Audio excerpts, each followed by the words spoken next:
Welcome. My name is Camille Thurman, and this is Freedom State of Mind. I am really thrilled and honored to be joined by one of the greatest bassists, I think, in the world, and he's a legend in his own right, Mr. Buster Williams.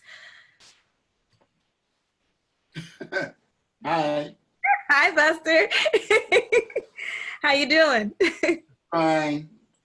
That's wonderful. Thank you for joining me today. I'm glad to be here. So this show is to give a spotlight for artists to talk about their thoughts and perspectives on freedom. So I'd like to start out with the first question. What is freedom to you? That's very interesting. When I saw the title that you were using for these meetings, I thought it very apropos because, the founders of this music were freedom fighters. Right. They had to fight and take chances and go against the norm and defy the barriers that were put up. They had to fight through all of this in order to play this music. And many of them really lost their lives. Yeah. By virtue of this commitment. So I think because we follow in their footsteps, we don't follow in their footsteps just trying to learn how to play, the C major scale, but we follow in their footsteps as the protagonists and the ones who bear the responsibility to keep opening doors, keep opening doors and presenting to people a new way of seeing things. Yeah. People don't choose to live in a pent-up house. Most people want to be free. People want to be free to express themselves. One of the terms is, marching to the beat of a different drummer. Yeah. And but people, we all need examples of what we want to be, or examples of how we want to live our lives. And because when people are praised, then they feel invincible. So when we put our horns in our mouth or pick up our instruments and begin to play, there's a freedom element that's built in to what we do. And that is exactly why what we do is so essential and necessary. Art Blakey used to say that jazz washes away the dust of everyday life. Yeah. And he felt so strongly about the audiences that come to hear us. And people put you on pedestals. And so, of course, the more you're admired, then the more humility it should stir in us, because we're just doing what everyone wants to do. the housewife, you know, who makes the perfect meatloaf. You know, when we sit down at the table and eat that meatloaf, there's nobody more admired than her. You know? Yeah. Well, you know, you know, so it's not that we do anything special. It's that we have the nerve to pursue it. Right. We have the nerve to pursue what we want to do. That's right. You know, and people need those examples. Who are your examples? Or everybody who ever, like I said, everybody who ever picked up an instrument. Yeah. I can't really say that, of course, you know, we grow and mature over a period of time. And it's very easy to say, you know, oh, I like that guy, or this guy can't play. This guy is great, but this guy sucks. But the more I mature, the more I realize that anyone who takes the chance, anyone who has the courage, anyone who has the audacity to think that they can do something that is truly coming from their heart, and they don't let any kind of impediments or any barriers become impediments to what they want to do, I think should be applauded. It should be. I mean, when you told me that, I was thinking automatically of people like John Coltrane, of people like Max Roach and Abbey Lincoln, of Eric Dolphy, and how Ornette Coleman too, how they found freedom through the way they expressed themselves in the music and being different, and had that courage to develop themselves and not try to be something else. And we love them for that today, because they dared to be different and fight against the norm. Yeah. You know, in you ever seen the roller derby? I used to really enjoy the roller derby. Yeah. Sugar Ray Robinson's son was a champion in the roller derby. And in the roller derby, you know, there's two opposing teams, and each team has an opportunity to shoot one of their skaters out in the front, and then that skater has to try and break through this barrier that these 4 or 5 skaters from the other team have set up. He's got to try and they're locked together like a chain. He's got to break through, and so the team that throws out, you know, this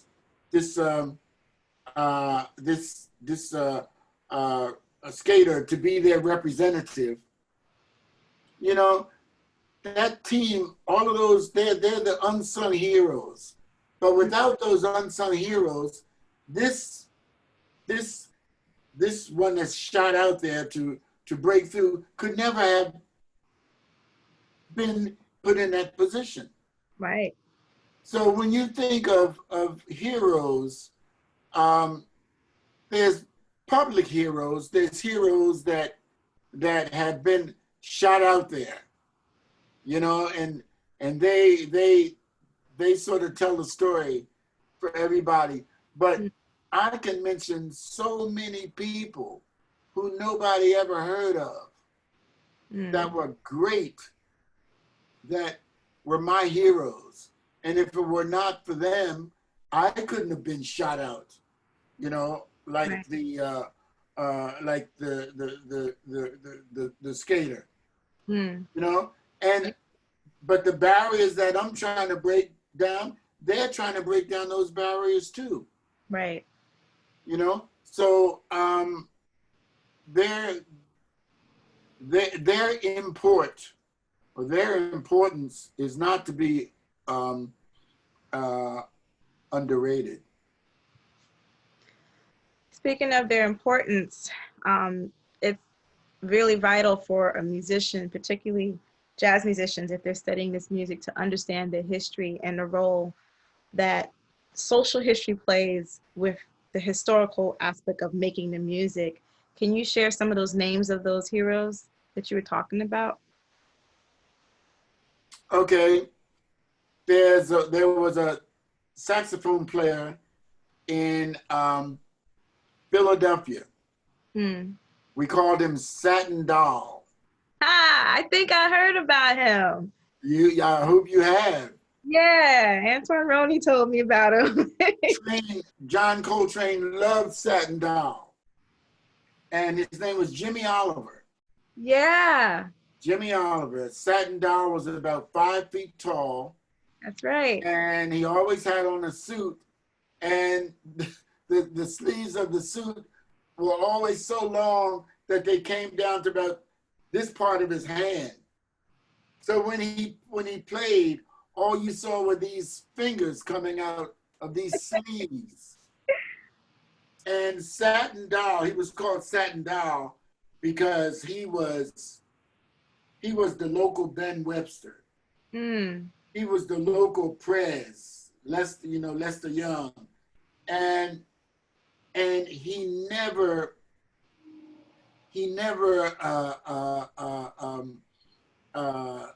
sort of like, he was always so smooth. He was always so smooth. He played, and every note just emitted, an emotion, and brought out a calmness as well as an excitement in the listener at the same time. But he never left Philadelphia. Wow. Then there was a piano player named Sam Dockery. Sam Dockery went out on the road with Art Blakey when Art Blakey had the Jazz Messengers, Bill Hardman on trumpet, Jackie McLean on alto, Spanky DeBrest on bass. He was one of my heroes. Wow. And Sam Dockery. But Sam Dockery went out with that band for a while. He came back to Camden, and then he went out with Roy Haynes for a while. And then he came back to Camden, and he decided he didn't want to go anywhere else. He just stayed in Camden. And I used to take my bass and get on the bus and ride across town to spend the whole day shedding with Sam Dockery. He had a swing, oh my goodness. But these are unsung heroes. Yeah. And Sam Dockery would get up in the morning, put on a white shirt and a black tie and a suit. I never saw him without a white shirt and a black tie and a suit on. Yeah, but but we all have these kind of inspirations in our history. You certainly do. Could you share your thoughts on the importance and the role of history, and how, as musicians, it's vital for us to be conscious of that knowledge and understanding this music and being able to play it, the freedom to access this music? As a student of any subject, you probably have to do research. And this research, for example, a doctor, what that person had to do in his 8 years of his or her 8 years in the university and research was to get that degree. But that same kind of searching never stops, you know? Yeah. And it's sort of like, maybe it's too bold to say we have to reinvent ourselves, you know, over a period of time, but we have to stay up on top of things. Right, we do. Things are changing. And if I can't do anything better than what I did 10 years ago, I'm losing ground. Mm. Yeah. So, you know, I think every 10 years, I've got to reinvent myself in a way. Mm. Am I answering your question? Yeah, it's a different aspect of it, but it's okay. Say your question again, because you did say it in a different way. I wanted you to share your thoughts on how important it is for us to understand the historical aspect of jazz, but also at the same time understand the social aspect in appreciating this music and being able to play it or appreciate it. Well, as far as the social aspect, I think we've been talking about that Yeah, we have. in every bit of our discussion so far. You know, and Lionel Hampton, everyone called him Gates because he called everyone Gates. Now, Dizzy Gillespie, you know, I don't know who was the first one to call somebody baby, but that became jazz vernacular. Hey, baby, you know? Yeah. And Lionel Hampton Gates. And this all came about because once people see you and they like what you're doing, they never forget you. So when they see you again, you know, they approach you as though, you know, you're an old friend of theirs. You know, in one country, your fan will come up to you and they always point their finger at their nose. You know, you remember me? And you can never say, no, I don't remember you. Who the hell are you? Right? So you say, yeah, baby, how you doing? You know, Lionel Hampton say, yeah, Gates, how you been? And that makes everybody so happy. And it's the heartfelt thing to do. And that all ties into our social responsibility. Right. You know, and people love to look at you on a bandstand and bring their friends because they know you. They know you, right? You know, you may have never said anything more than hello to them, but they know you. That's right. So when you come down off the bandstand and they want a hug and they want a picture, I mean, you know, you better be all too willing. Yeah, baby, sure. You know, yeah, Gates, you know, you hug them and you take that picture. And that goes a long way. Yeah. And it's not just about, you know, you don't just do this, you know, so that you can, your popularity will grow, but it's humane. It's humane. And when the gig is finished, you know, and you're left all alone, you know, you can go home and really feel like you touched someone today. Right. You really touched somebody tonight, right? And these people touch you. And then there's artists. I remember, you know, being out with Sammy Davis Jr. Sammy Davis never had less than 30 people in his entourage. Oh, wow. And he never wanted to be alone. You know, because you know, I mean, you know, we all struggle with our own insecurities and and idiosyncrasies just like everybody else. Right. You know, but when you go out there on that stage, I mean, you're enlightening people. You've got people that you've never met before, that you would never meet, you know, that are looking at you, you know, as an inspiration for what they can do with their life. That's so true.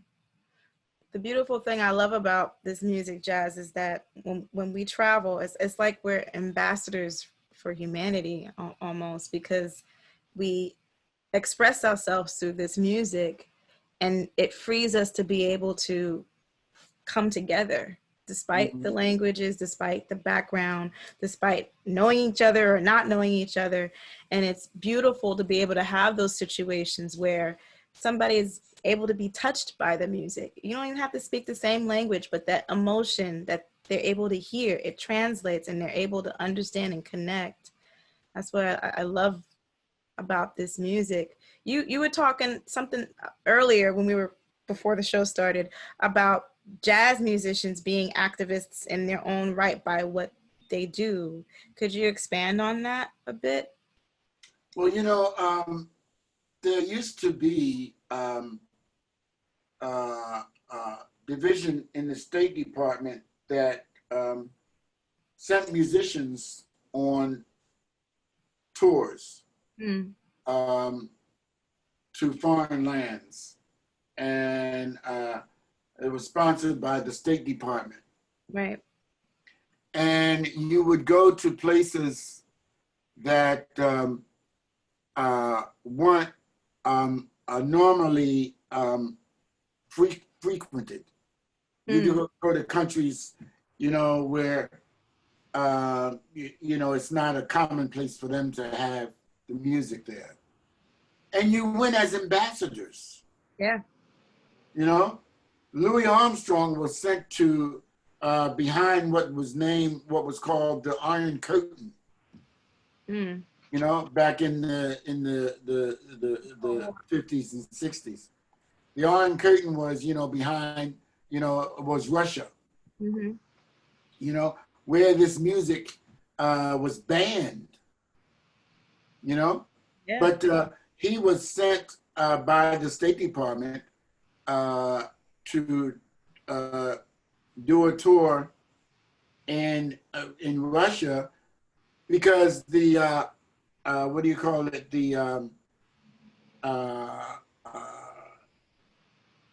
discussions, you know, there was a limit to what could be produced by the two governments through discussion. So the music broke the barrier. And how many times have you seen that? Yeah. How many times have you seen music break the barrier?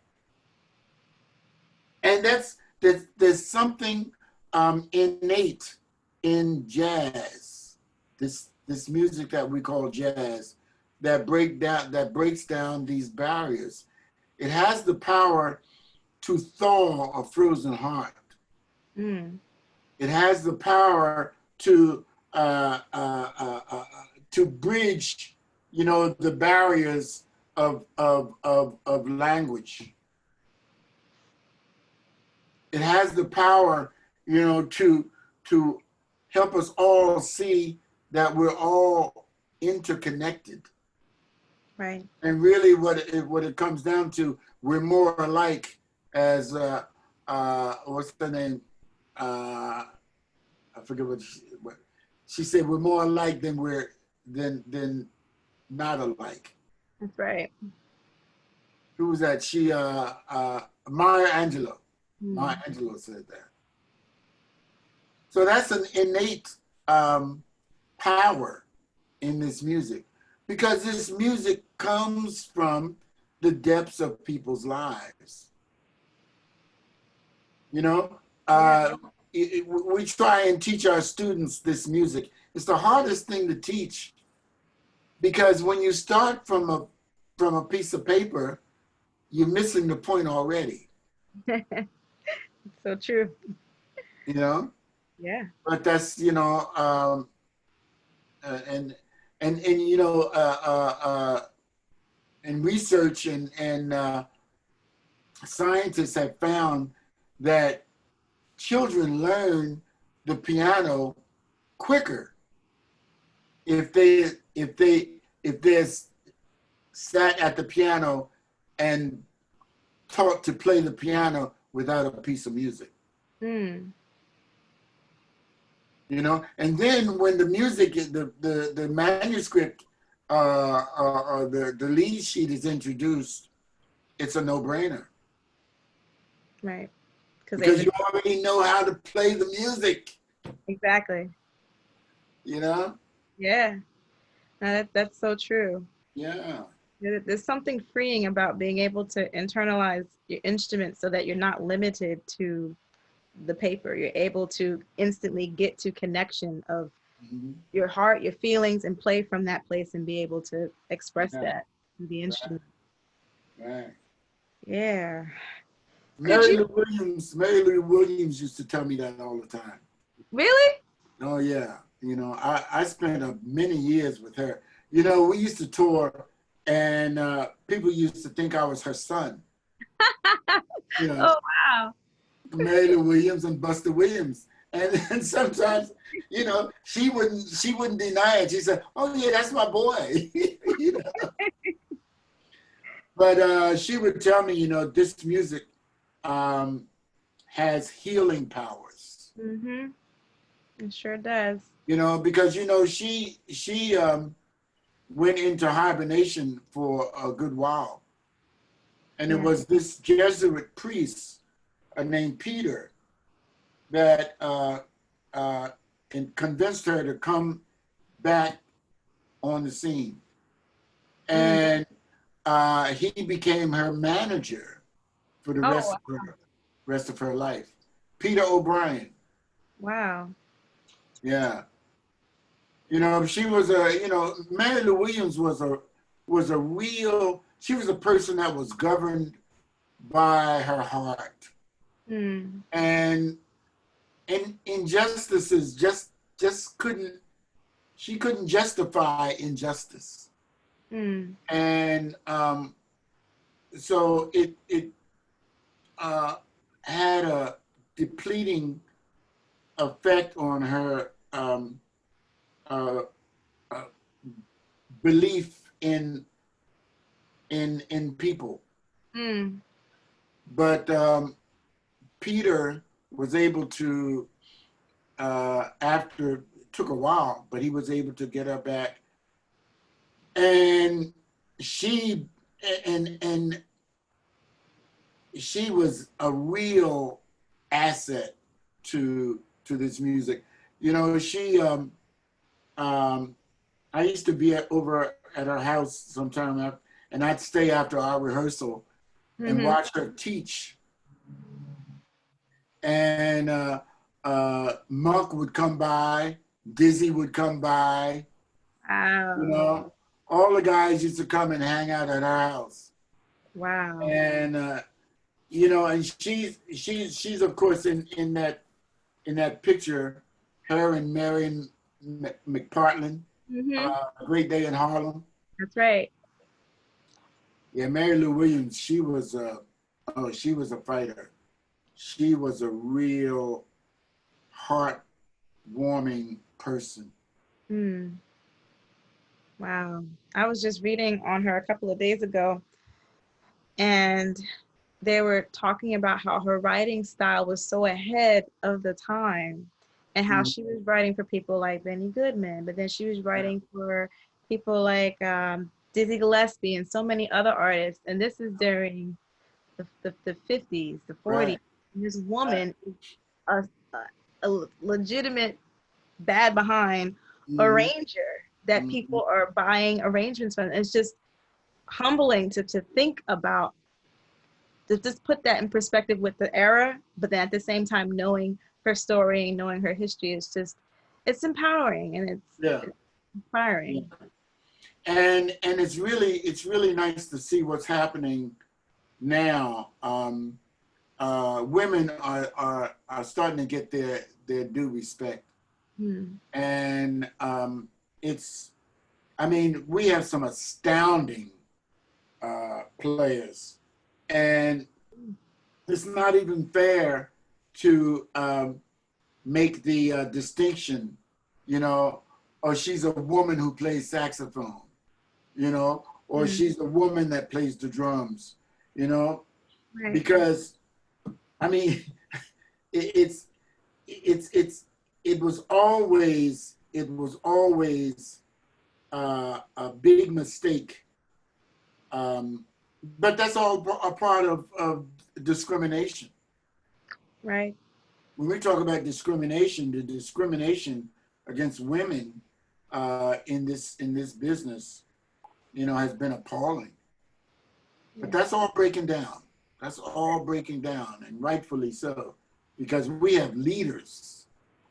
We have leaders that are of the female gender, you know, as writers, as conductors, as band leaders, as players, as performers. That's right. Yeah, you worked with one of the baddest of them all, Betty Carter. Could you share some stories Betty about Carter. that? That's right. That's right. Yeah. But, you know, before Betty Carter, I started off, my female experience was with Dakota Staton. Dakota Staton, that was in 1960. And she was strong. Yes. She was strong. And I went from Dakota Staton to Betty Carter. And from Betty Carter to Sarah Vaughan. My favorite. And from Sarah Vaughan to Nancy Wilson.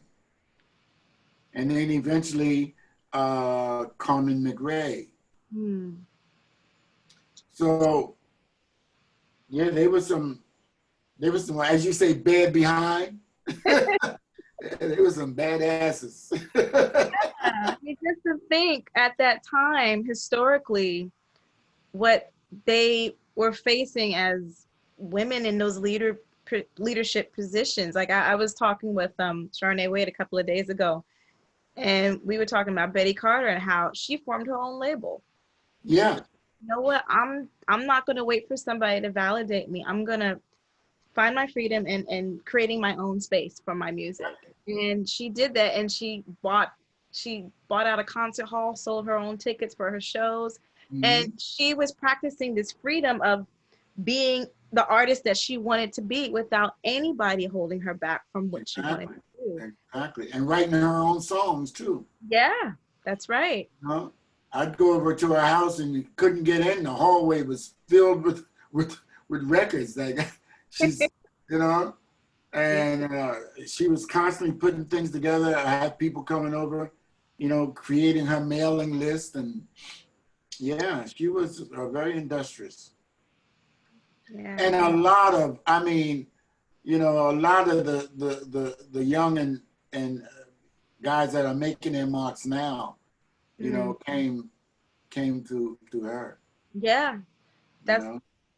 yeah, that's something important that I think people should realize about this music, that a lot of the musicians that we love, they came out of these bands that were led by Betty Carter and Carmen McRae and so many other wonderful artists, Shirley Horn, and they helped shape this music. And Shirley Horn was another one, yeah.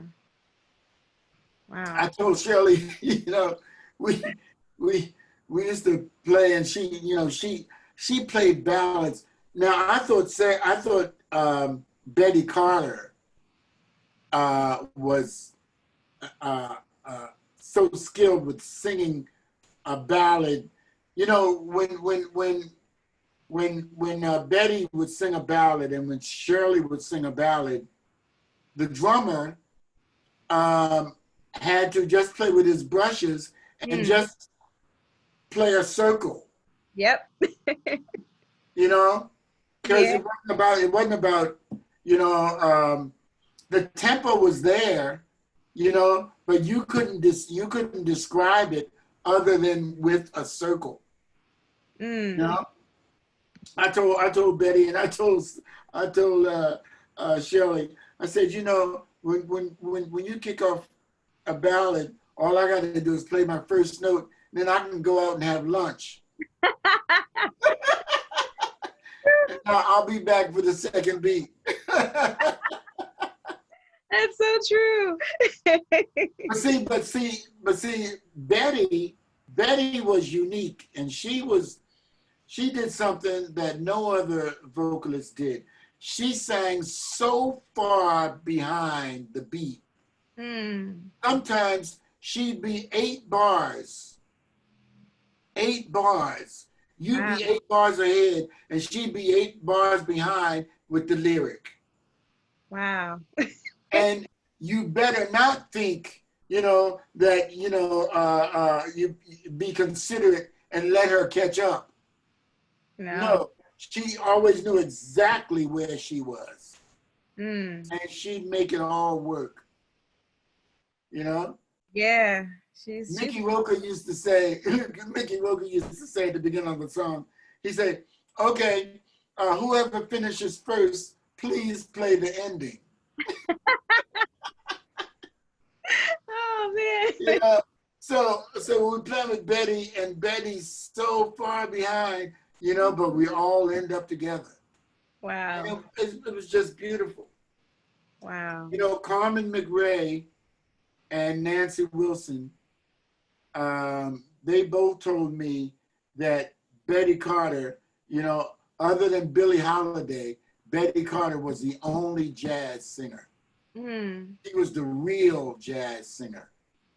You ever hear that record that Betty and Carmen did together? Yes, that's a bad record. Oh my goodness. My goodness. It's a bad record. She sings a solo on Stolen Moments. Ooh. Yeah. I didn't. She only did 2 choruses. I said, no, Betty, come on, give me another chorus. Oh boy. Oh man. But we got lots of heroes in this music, and you know, and there's so much to do, and you know, if you want to stay abreast of everything, just make the determination that when your last breath comes, you will be on the upbeat. That's right.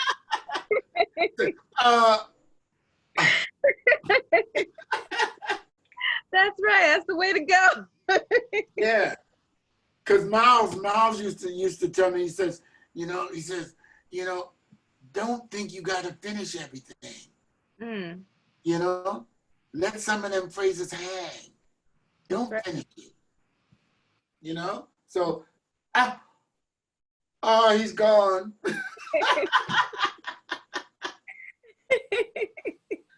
Oh man. Well, I just want to ask you one more question because I know we're coming to the close of our session, but if you can, could you share your thoughts and insights on what do you think the role of a musician is today in regards with what's happening with our current situation in our country with racism and all the isms and everything that's happening right now? Well, one thing, let's look at movements. All of the historic movements in our country have come along with music. You know, in the civil rights movement, you know, Train did the song Alabama. And when he did A Love Supreme, you know, Train took one of Martin Luther King's speeches. And that speech was the inspiration for his song. That's right. And when I was with Herbie Hancock, I remember, you know, well, we started that band in '69 and went on till about '73, '74. But there was a group called the Last Poets. That's right, the Last Poets. And the Last Poets, they were the precursor to rap. Mm-hmm. You know, and I really wish that, you know, some of the rappers could go and do some research on the poets, the Last Poets. But the music was part of the movement. Mm. The movement, and in the Prohibition era, you know, the music, you know, and the ragtimes, everything was part of whatever the social climate was. Right. And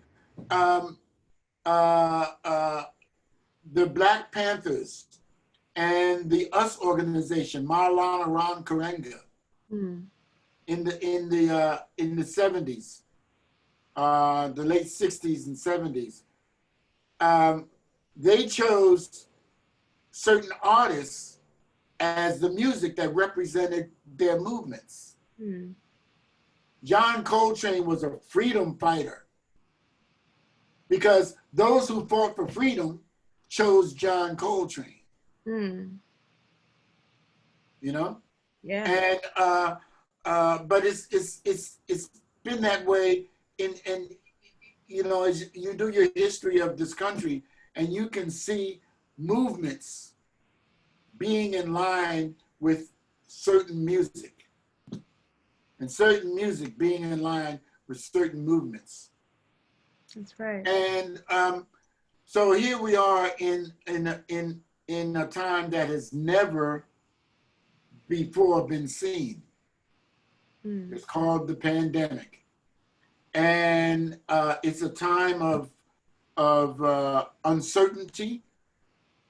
It's a time, you know, it brings about a lot of stress, a lot of, you know, questions. People don't know, where am I going for? What's going to be happening tomorrow?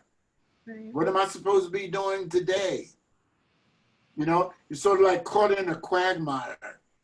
And, you know, who's going to be the inspiration to move us forward? Mm. I still say that that's the role that we must take. We must take that responsibility. And so therefore, we don't have the luxury, you know, of becoming meek, you know, and getting lost. Mm. You know, yeah.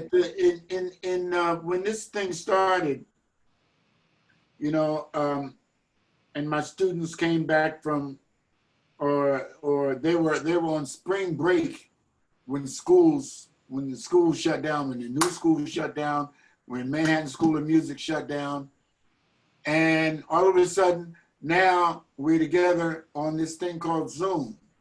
Yeah. And I had to encourage them. I told them, you know, I said, well, who are we? We are improvisers. We are innovators. That's right. And I've always told you that what we do is not limited to this music. But this music teaches us how to live our life.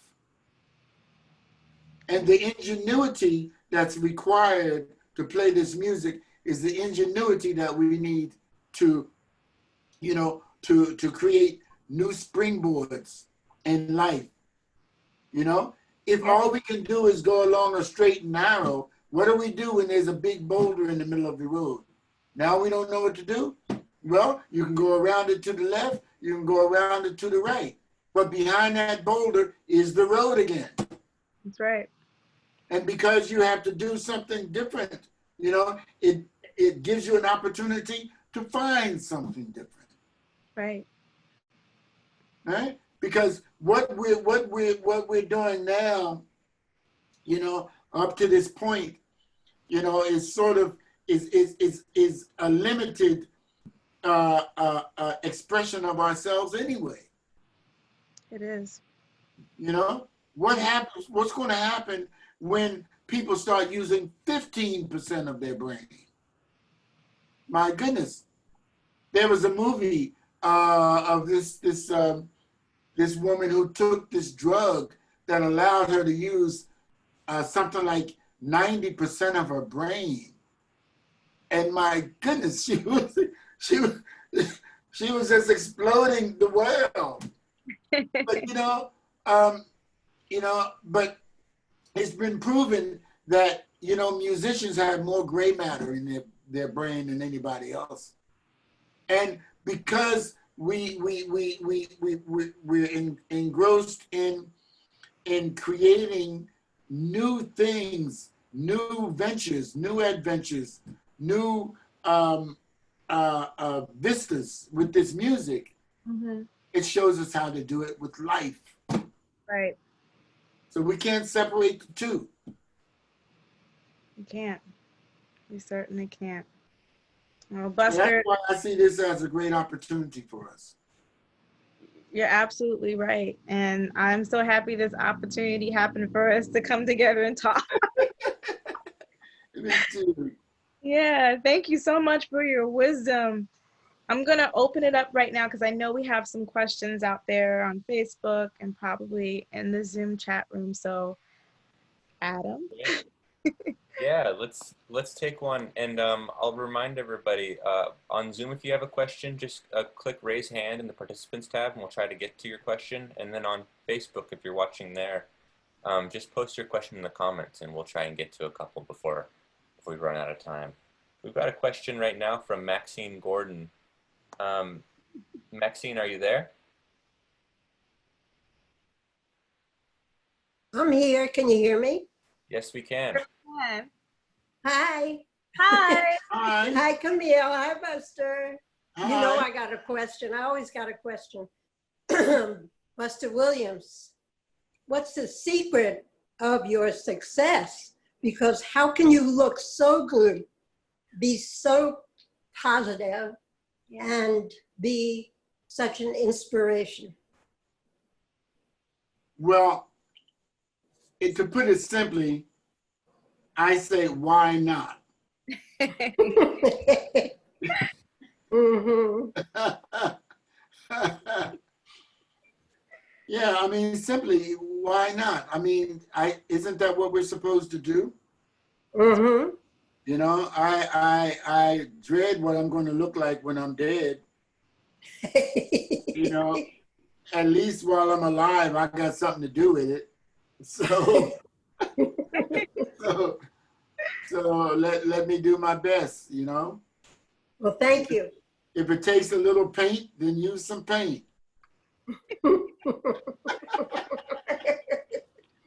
Thank you, Buster. Thank you. All right, let me take a look real quick on Facebook Live and see what we have here.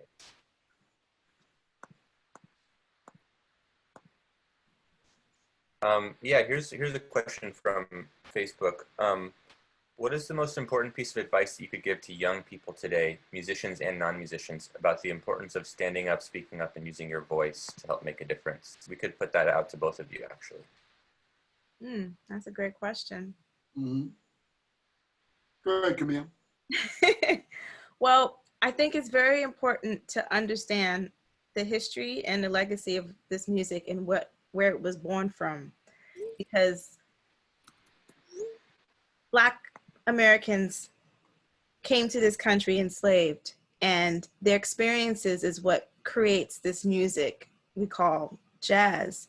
And that experience in standing up and fighting for your identity and fighting to live is what created this music. This music was born out of a situation that was terrible, but out of something terrible came something beautiful. And I think when we're facing situations that are ugly and terrible, we have to find a way within our hearts and within our soul to stand up and fight and keep going and find that inspiration and hope to not let it take you down. Yeah. You know, I always try and stop before I speak or before I act and realize one truth that is always there. And that is that everybody wants to be happy. Everybody wants to be victorious. Now, if you happen to have a little bit more experience in trying to make that happen, nothing wrong with sharing that, you know. But I like to look at a repartee between two people. I like to look at it more like dialogue rather than discussion. Mm.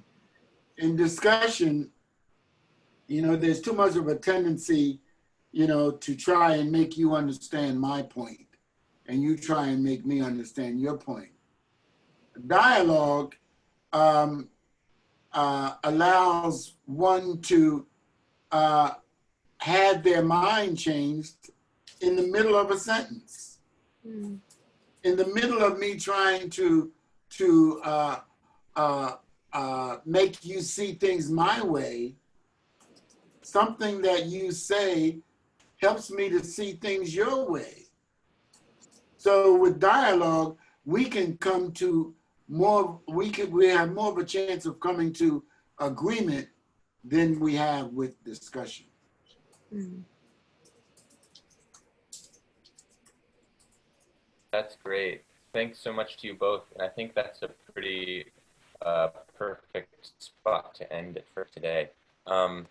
I just want to say thanks again to everybody for joining us this evening. Quickly, to our supporters and donors, we can't thank you enough. Jazz at Lincoln Center is a nonprofit organization in New York committed to entertaining, enriching, and expanding a global community for jazz. If it's within your means, please consider making a donation. We're extraordinarily grateful for any support. I hope you enjoyed our premiere episode of Freedom State of Mind with Camille Thurman, and we'll look forward to seeing you again next Tuesday at 8 p.m. Eastern Time for another meaningful conversation. Thank you to our guest, Mr. Buster Williams, and to our host, Ms. Camille Thurman. And Camille, I'll hand it back to you just for any sort of closing remarks as we sign off for tonight. Once again, I would love to say thank you, Buster Williams, for joining me as my first guest this evening. Next week, we'll be back on again Tuesday night at 8 p.m. Eastern Standard Time for another session of Freedom State of Mind with this special guest. I hope that this session was uplifting and was wonderful for you to enjoy, and I look forward to seeing you next week. Have a great weekend. Take care.